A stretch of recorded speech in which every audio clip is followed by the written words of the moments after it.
인간의 몸과 마음에서 벌어지는 모든 진리 바로 알기.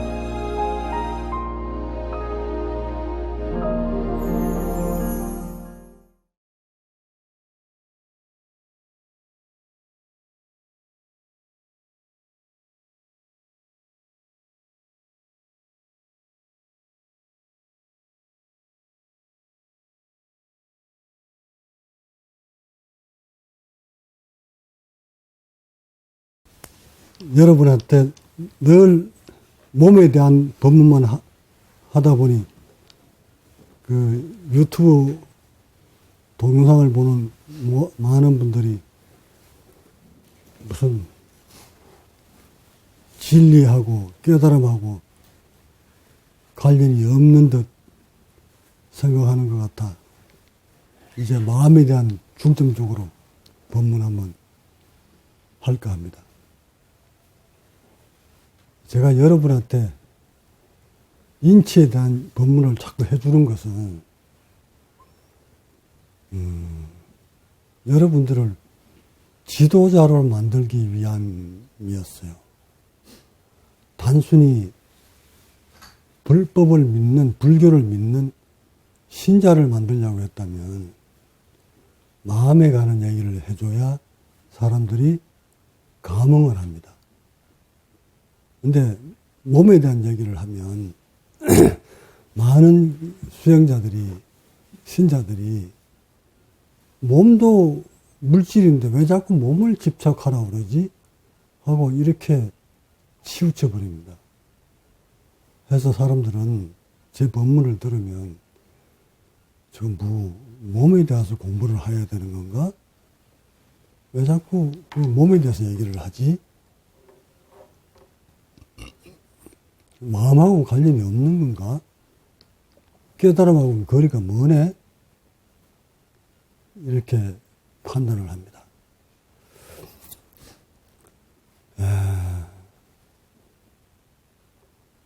이 종교라는 개념부터 우리가 좀 알고 넘어가야 돼요.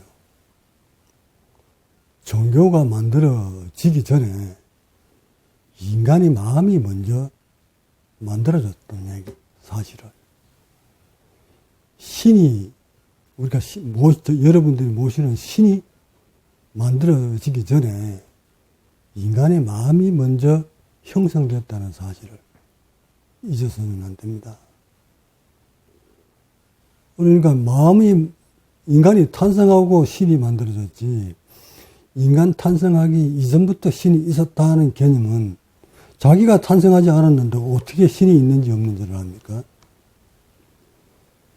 그러니까 인간을 어떤 창조주가 만들어냈다고 한다면 그건 창조주가 그 인간의 신입니다.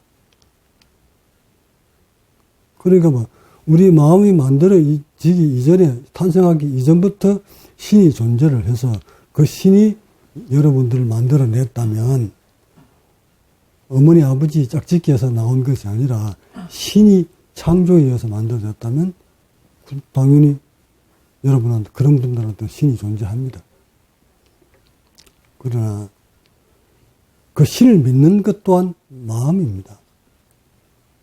그래서 많은 종교단체에서도 마음이 우선하다는 것을 압니다.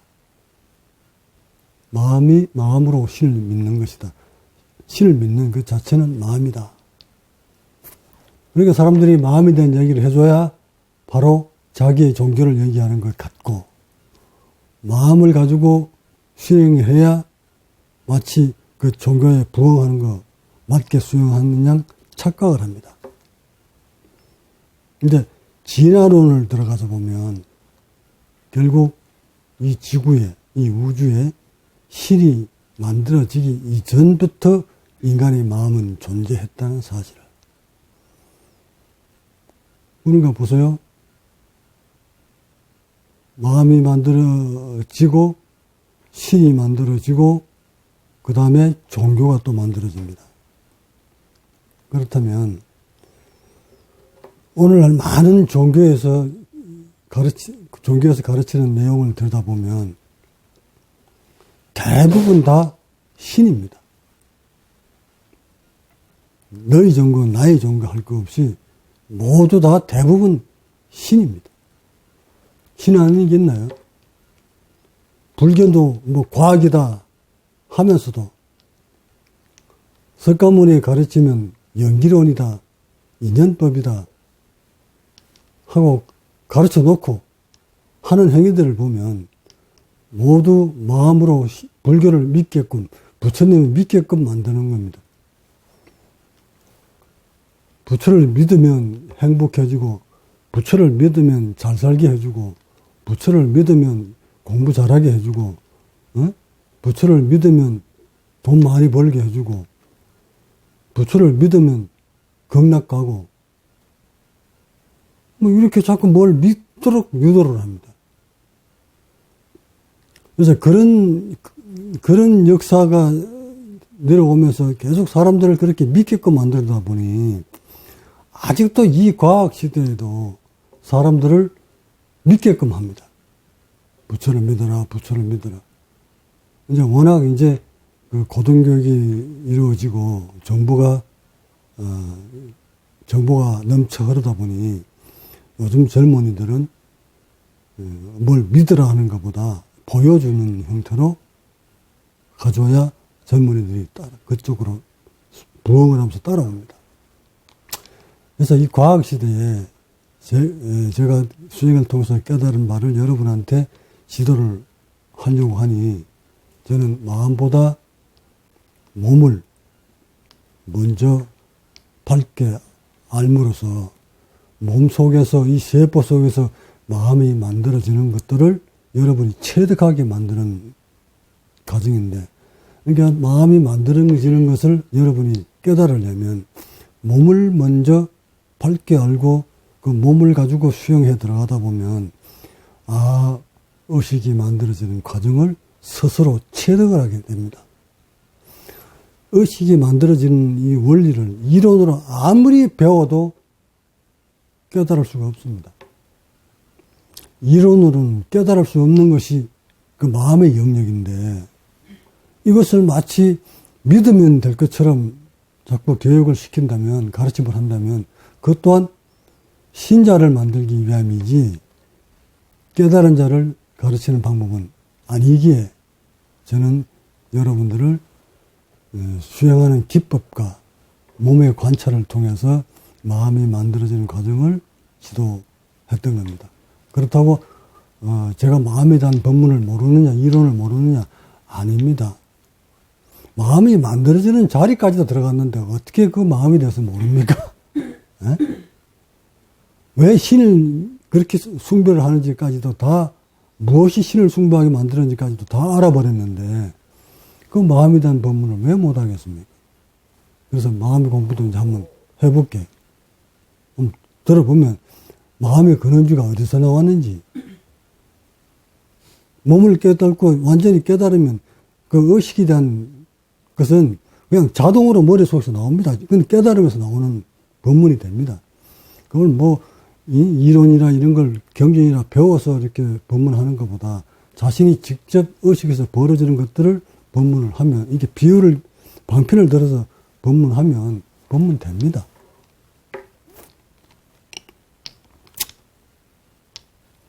여러분, 바다 그러면 생각나는 게 뭡니까? 바다. 바닥 하면 떠오르는 게 있죠.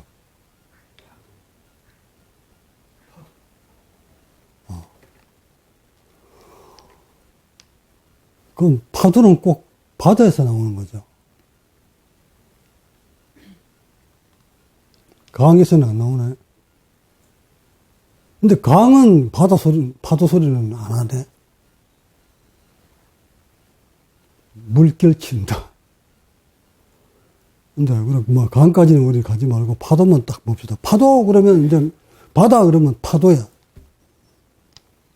사람 그러면 뭡니까? 사람의 마음 그러면 여러분 다 통용이 돼버리죠. 마음 그러면 바로 뭘 의미하는 겁니까? 마음. 인간이지. 마음 그러면 짐승 생각이 안 들죠. 그러니까 파도 그러면 바다 그러면 파도 연상은 딱 돼버리지.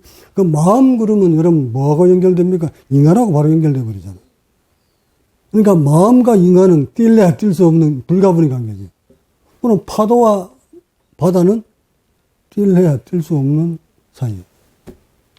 이렇듯 인간의 머릿속에는 딱 고정화시켜버린 것들이 있어요. 그러면 파도가 없는 바다가 있을까? 이 지구촌에 파도가 없는 바다가 존재할 수 있는 곳이 있을까? 없죠. 한 번씩 생각이나 여러분들 해봤나? 파도가 없는 바다가 있을까? 마음이 없는 인간이 있을까? 같은 맥락. 그래서 파도 없는 바다가 없던, 결국 그러면 파도와 바다는 뭐예요? 동일체잖아. 동일체. 근데 왜, 파도가 물이 없는데 파도가 될 수 있나? 파도 또한 물인 것이야. 자, 그런 맥락으로 봤다면, 그럼 인간 그러면, 마음 그러면 인간이에요. 마음 그러면 짐승하고 연결시키는 사람은 없어요. 그래서, 그럼 그 마음의 본질을 우리는 알아야 되는데, 그 마음의 본질을 모른다는 거야. 마음의 본질. 파도의 본질을, 그러면 여러분 알지. 파도의 본질은 뭡니까?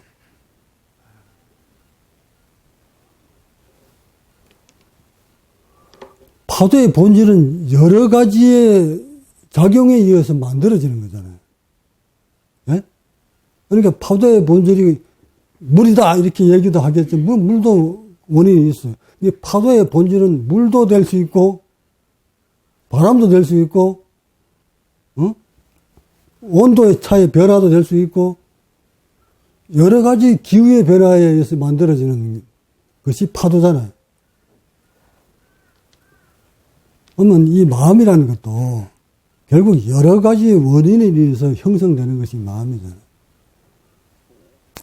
이렇게 파고 들어가면 인간이 몸속에서 벌어지는 그 마음이라는 그 실체가 있는 것일까 없는 것일까를 설명하려면 이것을 설명하려면 마음이 없는 것을 체득한 자만이 가능합니다.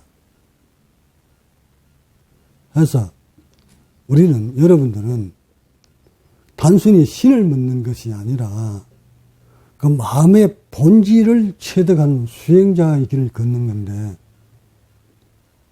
그 마음의 본질이 어디서부터 나온지를 알아야 되는데 이건 이론으로는 알 수 없는 영역이에요. 다시 말하면 파도가 치지 않는 것이 진리인데 파도가 치는 것이 진리인 세상이 되어버렸어요. 우리 세계는 파도가 없는 바다가 어디 있어? 이렇게 되어버렸단 말이에요. 그 마음이 없는 인간이 어디 있어? 이렇게 됐듯이 마음이 없는 이 경지에 도달하려면 마음이 어떻게 만들어지는 원리까지 다 알아서 그 마음으로부터 자유로워야 되는데 우리는 자유롭지 못하다 보니 모든 인간이 다 마음으로부터 자유롭지 못하다 보니 파도로부터 자유롭지 못한 것이 또 바다야. 와 같이 마음이 없는 경지에 대해서 이해를 하지 못합니다. 그러다 보니 이렇게 마음을 체득한 사람은 그 마음이 어떻게 만들어지더라 하는 것을 알아서 그것을 나의 체험을 여러분한테 전해주는 거예요. 그래서 마음을 본질을 보려면 이렇게 수행을 해야 된다 하고 일러주는 건데 그 수행하는 방법 중에 이론보다는 마음을 쫓아가는 것보다는 몸을 먼저 관에 들어가는 것이 빠르더라. 그것이 정통적이더라 하는 것을 체득했기에 여러분한테 몸에 대한 것을 집중적으로 법문을 해준 겁니다. 이 법문은 그런 몸에 대한 수행 기법은 나만 한 것이 아니라 석가모니 때부터 이렇게 했어요. 그 호흡을 하러 가라라는 것이 바로 그게 몸이에요. 몸을 관찰하는 거예요. 그래서 요즘은 이제 많은 그 명상가들이 이론으로 치우치던 명상가들이 이제 몸으로 돌아오잖아요. 응? 윗바사나니 뭐 마음 챙김이니 또 몸 챙김이니 호흡 챙김이니 하면서 수행 기법이 초기 불교로 넘어갑니다. 우리는 벌써 나는 여러분한테 몸 챙김을 지도를 해왔었잖아. 근데 이게 몸 챙김 수행을 함에 있어서, 몸을 가라는 수행함에 있어서, 그럼 의식은 필요 없느냐?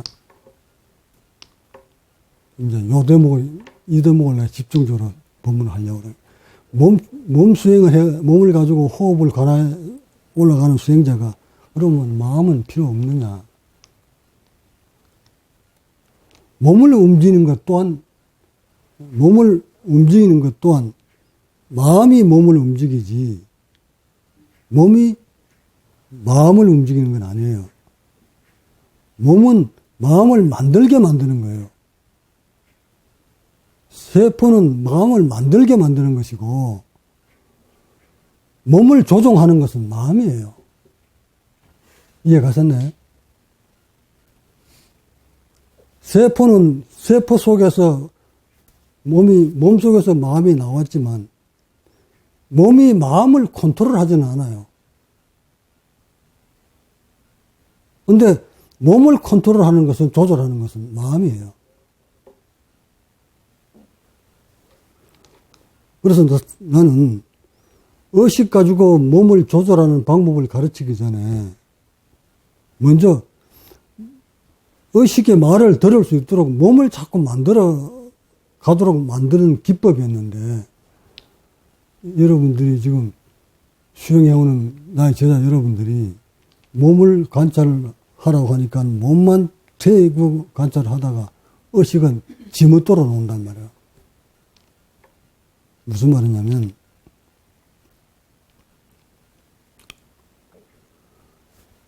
자비심이 없는 사람은, 자신의 몸속에서, 의식 속에서 자비심을 갖지 못하는 사람은 절대 몸이 이해되지 않는 사람이에요. 명심하셔야 돼. 수행에 된 척 해보지만 자신의 의식 속에서 자비심이 안 일어나는 사람은 그만큼 몸이 경직되어 있는 사람이다 하는 것을 의미하는 거예요. 다시 말해, 이 가슴을 연 사람은, 이 흉부를 딱 열려 있는 사람은 절대적 자비심이에요. 자비를 베풀려고 하지 않아도 저절로 자비심이 그대로 배어 있어요. 그것은 왜 그러냐면, 이 뜯어버린 나무 토막처럼 되어 있는 이 흉부를 열기 위해서, 이완시키기 위해서 끝없는 생각과 싸움에서 이겼기 때문에 그래요. 자신이 내면에서 올라오는 의식들을 끝없이 눌러서 몸을 릴렉스 시켰기 때문에, 의식으로 몸을 조절했기 때문에 자비로운 자, 흉부가 막힌 사람이 없고, 흉부가 열린 사람이 자비롭지 않는 사람이 없습니다. 이건 나의 깨달음이고, 내 몸이, 나의 의식이 그걸 증명합니다. 이건 내 깨달음에서 나오는 말이에요. 그래서 여러분이 행동 하나를 보면 그대로 드러나요. 화 많이 내고 짜증 많이 내는 자, 반드시 여기가 굳어 있는 사람이에요. 결국 뭐예요? 이거 굳어 있는 사람이 화를 많이 낸다. 이거 굳어 있는 사람이 자비심이 없다. 상대에 대한, 대상에 대한, 모든 생물에 대한, 물질에 대한 자비심이 없는 자, 가슴 막힌 자잖아요. 그러면 이 가슴을 열려면 우리는 어떻게 해야 되는가? 일어나는 의식, 이 현경막 아래쪽으로 이완될 때와 행경막 위쪽으로 이완시킬 때하고는 전혀 차원이 다르다고 그랬지. 흉부를 이완시킬 때는 작은 의식도 용납하지 않는다고. 남을 미워하는 마음, 여기 삭더면 바둑구도 와요, 여기가. 그러니까 상대를 미워하는 마음이 있다, 이 말은 여기가 많이 굳어 있다는 것을 의미하는 거지. 그러면 상대는 대상을 원망하고 미워하는 마음이 안 일어나야 부처인데, 그 일어나는 걸 이겨주지 못하면, 그걸 자꾸 잠재우지 못하면, 얘가 이해되지 못하, 즉, 자비심을 갖지 못하면 얘는 절대적 이해이 안 돼요. 그 단순히 신을 믿는 여러분이 신자라면, 그저 올라올 때, 가서 그냥 법당에 가서 108변하고 절이나 한번 하고 손바닥 한 비고 이렇게 하고 돌아서고 이럴 것 같으면, 뭐 이렇게 수행할 필요도 없지. 그것이 아니고 진정 본질을 깨닫고자 한다면 자신과 싸움에서 이겨내야지. 우리의 생각은, 마음은 섭들이는 대로 갑니다. 섭들이는 대로. 무서워요, 이 생각이. 반드시 자신이 섭들여온 대로 행합니다. 이건 누구도 피할 수 없는 물리적인 변화예요. 어릴 때 어떤 환경에서 자랐느냐, 뭘 먹고 자랐느냐, 어떤 교육을 받고 자랐느냐에 따라서 그 섭이 그대로 여러분 몸속에, 세포 속에 각인되어 있습니다. 뿌리 깊게. 이런 것들로부터 괴로움에서 벗어나려면 그 두려운, 섭들여온 것도 섭을 바꿔야 됩니다.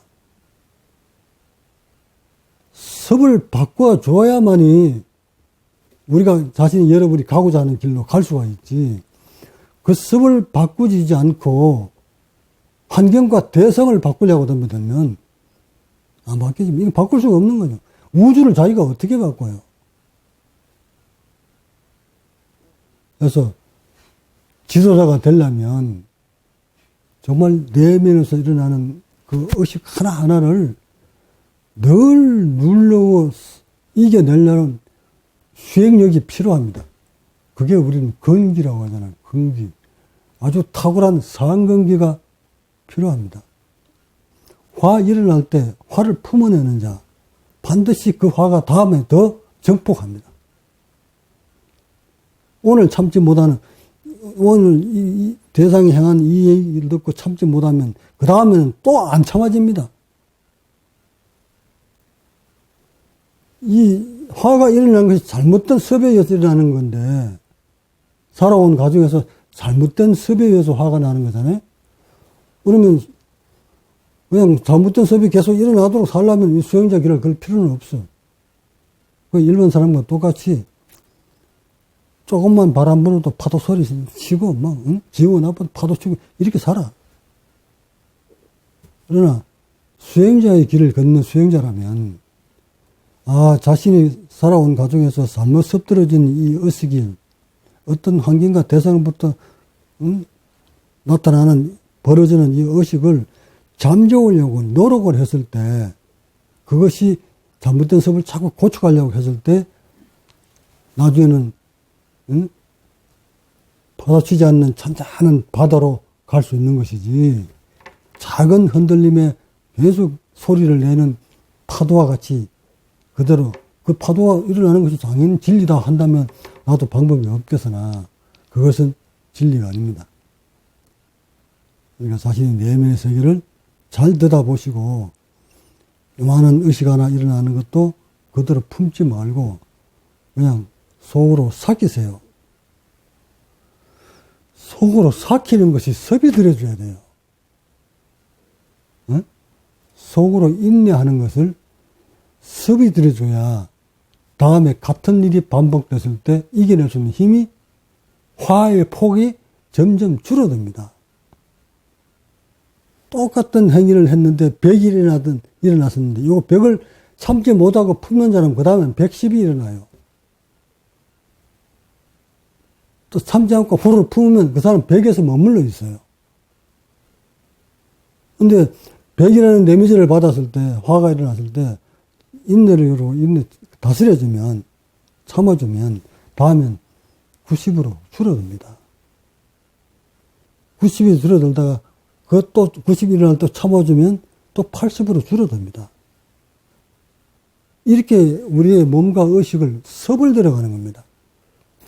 그렇게 섭 들어가서 섭 들어지는 만큼 점점 날이 갈수록 똑같은 행위를 놓고 바라보는데도 오는 강도는 날이 갈수록 점점 소멸됩니다. 그래서 나중에는 끝내는 그저 한 점 일어나지 않는 허공이 되는 거예요. 그게 허공되는 거예요. 근데 여러분들이 허공을 맛보려고 하는 사람들이 일어나는 그 의식을 그대로 참지 못해서 드러내버리면 이건 수행자라고 할 수 없는 것이지. 오히려 더 수행하기 전보다 더 의식이 일어나서 자신을 괴롭히게 된단 말이에요. 그도 그럴 것이 한때는 수행자 길을 걷다 보면 한때는 비수행자보다 의식이 더 덜끓을 때가 있어요. 예전 같으면 뭐 괜찮았는데 괜히 수행이라는 것을 해가지고 더 막 화가 일어날 시기가 온다고.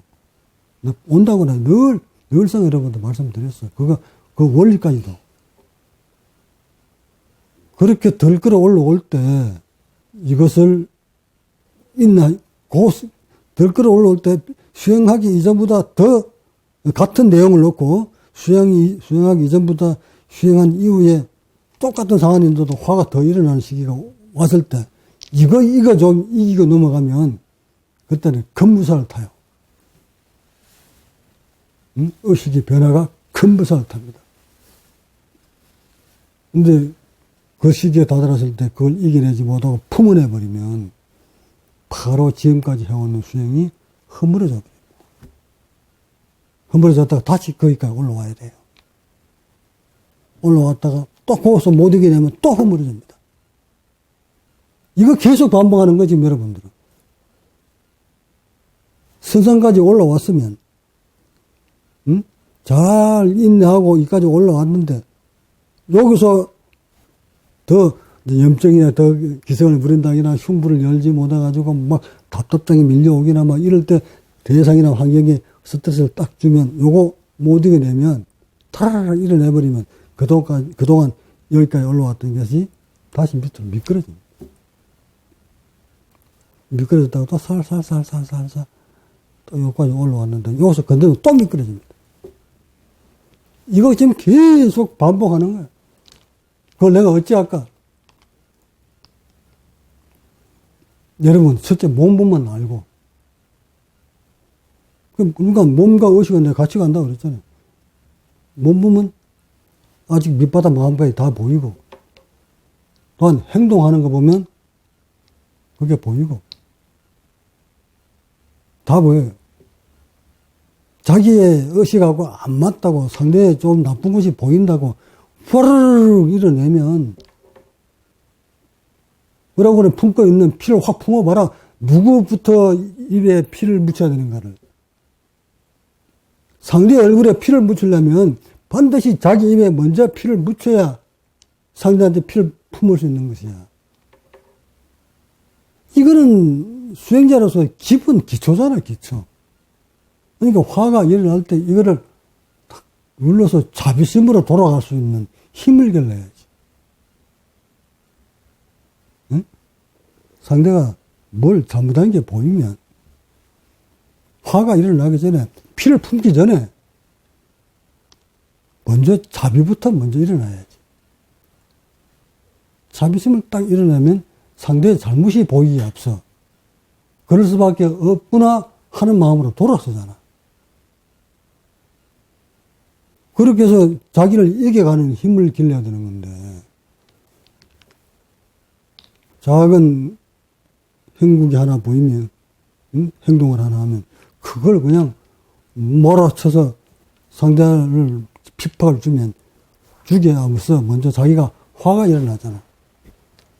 그 화를 자꾸 정복시키면 수행은 퇴보하는 거야. 그러니까 늘 자기 싸움에서 잠시도 벗어나지 마시고 늘 의식 조절하는데 총력을 기울이세요. 오랜 세월 여러분 살아온 동안 섭들여온 이 의식 조절하기가 그렇게 힘든 거예요. 정말 밑바닥 마음까지 다 드러내기가 싹 깨끗하게 씻어내기가 정말 어렵습니다. 거기는 오로지 참고 인내하고 소멸시키고 몸 이완시키면서 그것을 이겨내는 힘을 길러가는 그 수반인 방법 외에는 없어요. 그러면서 세포가 병들지 않도록 관리해 들어가면서, 응? 의식은 자꾸 인내하면서 자비심을 기르면서 몸은 병들지 않도록 만들어가면서 병행해서 올라가는 거예요. 그렇게 해서 세월이 흐르다 보면 자기도 모르는 사이에 어느덧 이 길이구나.